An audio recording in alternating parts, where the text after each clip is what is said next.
4 years ago, I was a burned out doctor, unavailable mom, and distant wife. I had anxiety, fatigue, insomnia, food sensitivities, GI issues, skin rashes, and really bad PMS. There I was, body broken and soul near dead. As the trained physician, I should have known what was wrong. I remember thinking, why is this happening to me? I don't have time for, nor am I allowed to get sick. Yet, I was completely disembodied and clueless as to why my body was so out of control. As the patient, I was told I was physically normal and that my labs were within range. Yet, I was offered a steroid for inflammation and Xanax for my head.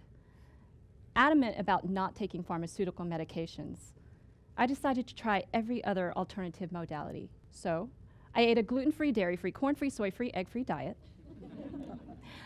I took supplements to help me wake up, to sleep, to digest and eliminate, and I even tried esoteric therapies such as distant healings and past life regressions. These were all wonderful and they did take the edge off, but it wasn't enough.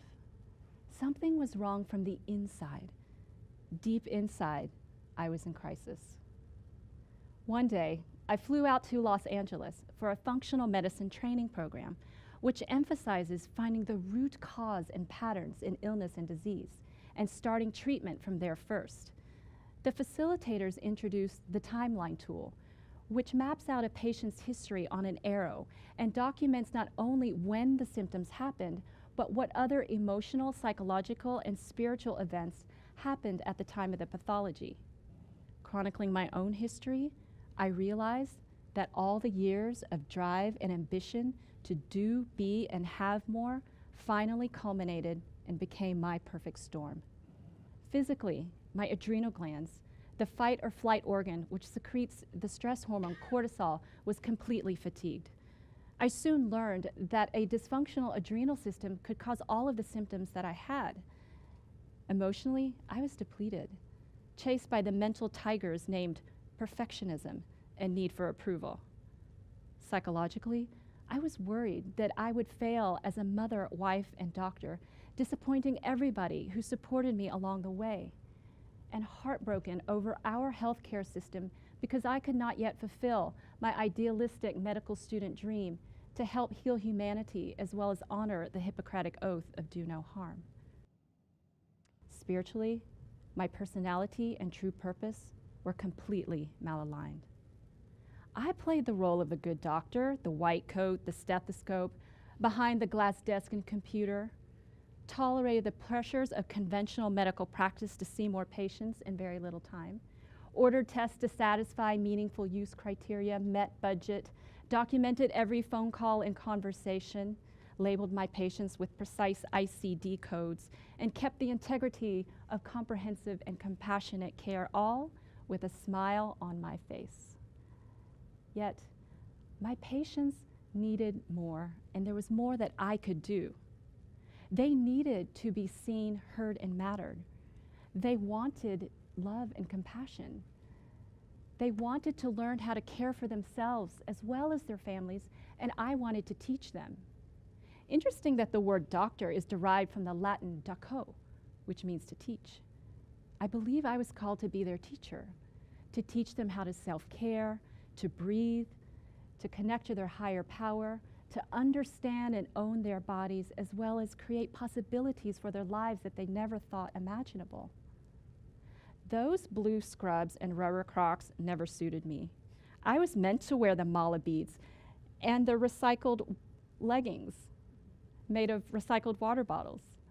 I was meant to create a yoga studio so that people could feel strong in their physicality as well as relax.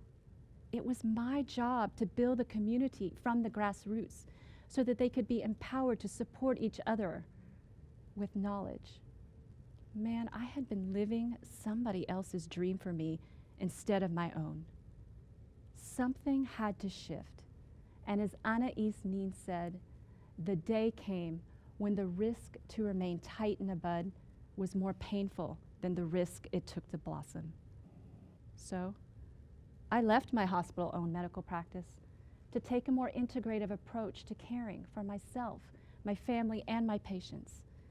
This meant practicing what I preached: stress reduction, a whole foods diet, guiltless treats on occasion, yoga, meditation, prayer, apologizing and asking forgiveness from those who I had hurt so that I could create deeper, meaningful relationships.